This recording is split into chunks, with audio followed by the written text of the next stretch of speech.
When you guys see a box with this logo on the side of it come onto my channel, you know exactly what time it is. Today we're going to be doing a new bullet journal unboxing. I've been doing partnerships with Tiefossi for quite a few months now. I love working with them, so thank you to Tiefossi for sponsoring today's video. But in this box, I'm actually getting a journal that is a surprise to me. I didn't pick out this journal. It's going to be completely new. I barely have an idea what it looks like. Besides, I think it's a light purple color. So if I can get my little mini scissors to work properly, let's unbox this journal together and see what is inside. Opening up the box. Oh my goodness, I told y'all it was purple. We have our little card from Tiefossi on the front. And then inside is this beautiful notebook. Really off topic from like the point of this video, but my nails right now are like so short. They've been like breaking a lot recently, and I was going to like do them all cute last night, like do a little manicure and put on some nails, but I ended up not having time. So I hope you guys are okay with my natural, really short nails. Opening up the box here, and drum roll please in 3, 2, 1. Oh my goodness, there she is. How absolutely beautiful. This is the A5 Starry Castle Dream dot grid notebook from Tiefossi. It has a beautiful lavender purple vegan leather cover, so it's very soft and comfortable to touch, and it has this really pretty silver foiling on the front with this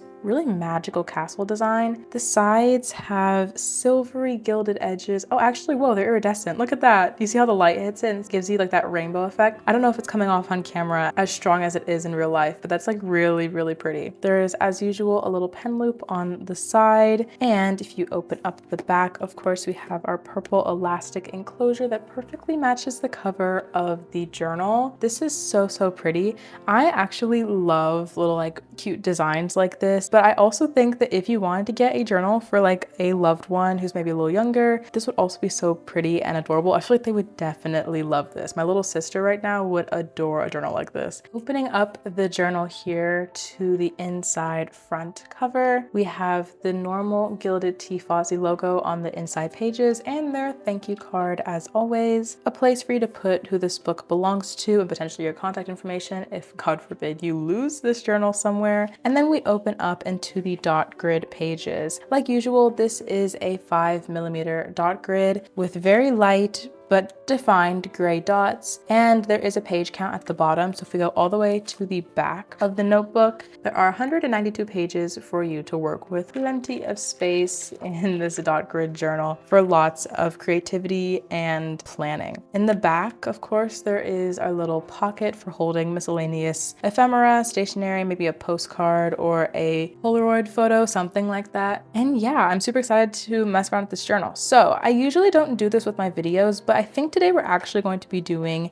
a pen test because I've been testing out Tiefossi journals for the past couple of months now, but I never actually like show you guys an authentic pen test. And I want to show you what an A5 journal with 160 GSM thick paper actually behaves like with different types of markers and pens. So going over to my stationery cart, I'm pulling out just some regular pens, some calligraphy pens, some water-based markers, of course, in various shades of purple to match the cover. I will pull out an alcohol marker as well, although I'm 99% sure that that is going to bleed through because alcohol marker bleeds through literally any type of paper that I've ever tried ever.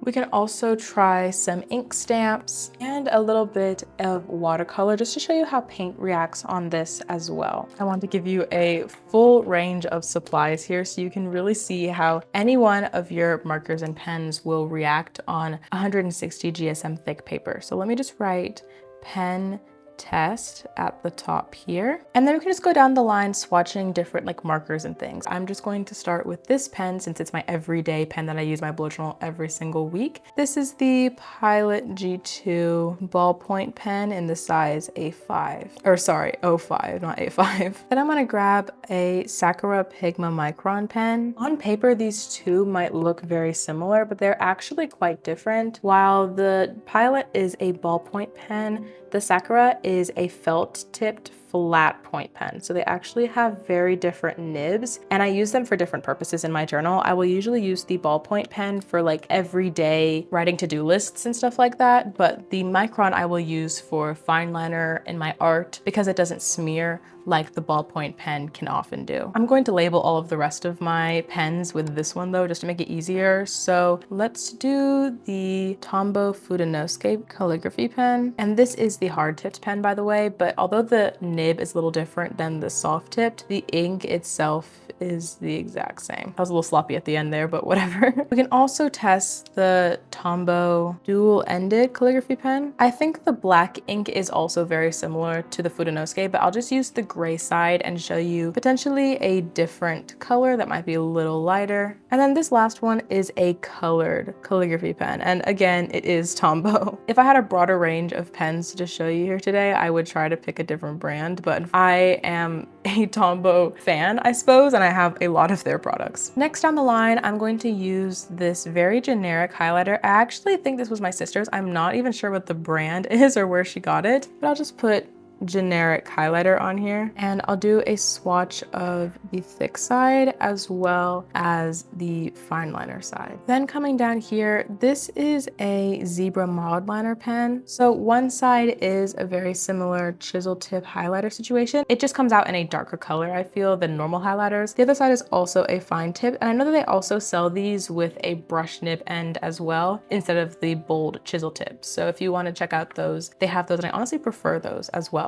Next, let's do an Uhuhu Poupe water-based marker. These pens are great because they are specifically designed for layering, so you can like go over one swatch like a million times and it won't pick up the paper like a lot of water-based markers do. But obviously for today's example, I'm just going to show you one swatch first, and then I'll actually, you know what, why not show you what multiple swatches can look like when you go back and forth, just to see if that will bleed through this 160 GSM paper. Lastly, I'll just do a little squiggle for the fine liner, which is actually a lot skinnier than these two up here. But this basically works like any other generic water-based pen, including like a Tombow water-based pen. Coming down here closer to the bottom, I'm actually going to show you what an alcohol marker looks like. This is the Ohuhu Honolulu alcohol marker. And these ones, again, I'm almost positive are going to bleed through because even when I use something like mixed media paper that's like 250 GSM, which is even thicker than this paper, it will bleed through. But just to show you how much it does, I'm going to swatch it anyway. So there's one layer,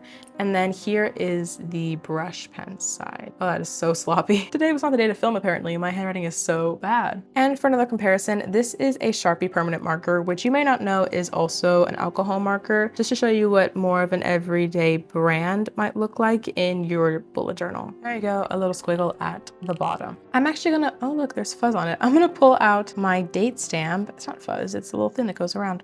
That's annoying. Let me cut that off 1 second. Hopefully that's not that important. Anyway, I'm going to use this stamp to emphasize what ink will look like. Now, give me a little bit of grace here because this ink pad is very old, so it's not quite as pigmented and maybe just a little bit dried out, but I'm still going to try my best to show you what it really looks like. Let's see, what day is it? It's the 15th of September, 2025. So let me kind of give it a good press. There you go, completely covered in ink. And I will just stamp in the top corner up here. Oop, there it is. A little crooked, but it works. I love this stamp because it looks like a library who, like, you know, stamps your card whenever you're renting books. But anyway, that is what the ink is going to look like from an ink pad. And note also, if I use like alphabet stamps or something like that, this is the same exact ink pad I've been using. It's the Carter's brand. I got it from like Walmart for $2, and I've been using it for so many years that I probably need to go buy another one because it is on the verge of dying out. The last thing I want to do here is pop open my watercolor palette. Let me run to the bathroom and put some water on this paintbrush. I think I'm going to dip into this metallic purple over here because it is obviously the perfect tone to match the cover of this sparkly silver and purple journal.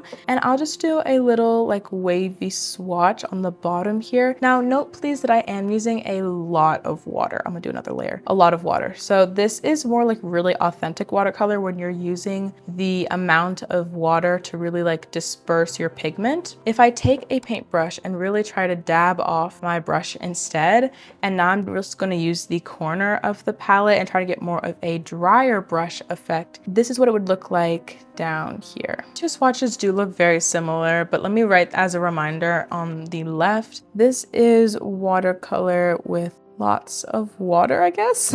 And then this one over here is watercolor dry brush. All right, so there we go. This is a full pen test of a full range of different tools, materials that you could use in your bullet journal. Of course, you can use other things like stickers and ephemera and tape and different types of water-based or alcohol markers or calligraphy pens or something like that. But this is like a baseline of, I think, a lot of tools that we bullet journals like to use frequently. So, moment of truth, right? Let me take these little clips off and we can flip over the paper and see what ghosted or bled through. You ready? All right, 3, 2, 1. There we go. So let's kind of analyze this for a second. At the top, you can really see nothing at all coming all the way down until this first purple mark. I don't see anything up here. When you lift up the paper a little bit and you can see the light shining through, you can see those words on the other side because the window is to the left here. But if I, again, completely close the journal, you see nothing until this first little swatch. Now that swatch is this one, which is the water-based marker going over multiple times. So one swatch of the marker does not bleed through at all. As you can see, there is nothing right there. But when you go over it multiple times, I think I went over it like 6 or 7 different swipes on that one,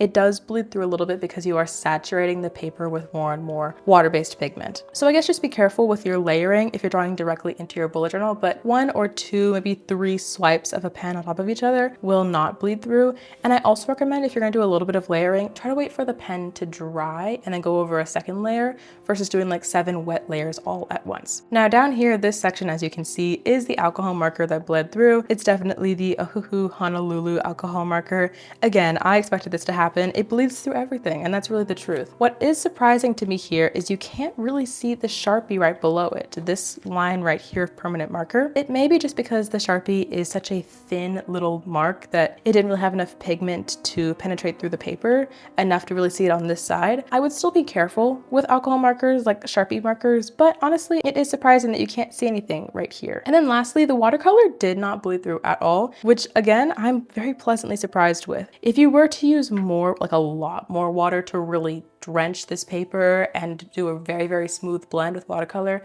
I would really aim on the side of caution.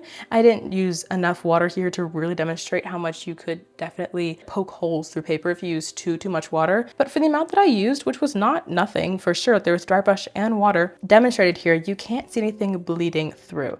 And just to prove it to you even more, I'm gonna show you a little close up, nothing. Maybe there's a barely little hint of warping in the paper there, but that also could just be holding it with my fingers. Coming up to the top here, as you can see, again, there is nothing bleeding through besides this little section in the middle. And if you come over to the right side, just to show you what would happen if it bled through with the journal closed, there is no remnants of marker or ink here as well, even with the alcohol markers. So this is proof that a journal with 160 GSM is really the way to go. And I hope that this gives you like a full range of different stationery or tools that you can use in your bullet journal that would work with paper like this or any journal with 150 GSM. Not quite sure why I just put these clips back on the paper when I know I was going to take them off in just a minute, but if you really like this journal or other designs by Tiefossi, they have so many beautiful, beautiful covers out. Some that I have, some that I've used in the past, some that I just can admire from afar, but I think they really have the best design team in designing really original designs for their covers and the prettiest colors, and I think that their quality really does speak for itself with a pen test like this. So if you want to check out Tiefossi, I will have a link in the description box below for you to go check them out, and specifically a link to this A5 journal. And as always, you can use code MINGO for 10% off your purchase at checkout. It gives me a little bit of commission and it also gives you a little discount. So I would love if you could use that as well. Thank you so much to Tiefossi for sponsoring this video and sending me this gorgeous, gorgeous journal. I love working with y'all. And thank you to you guys for watching. Make sure you subscribe so you won't miss my next video coming out next Saturday. And until then, have the most amazing week.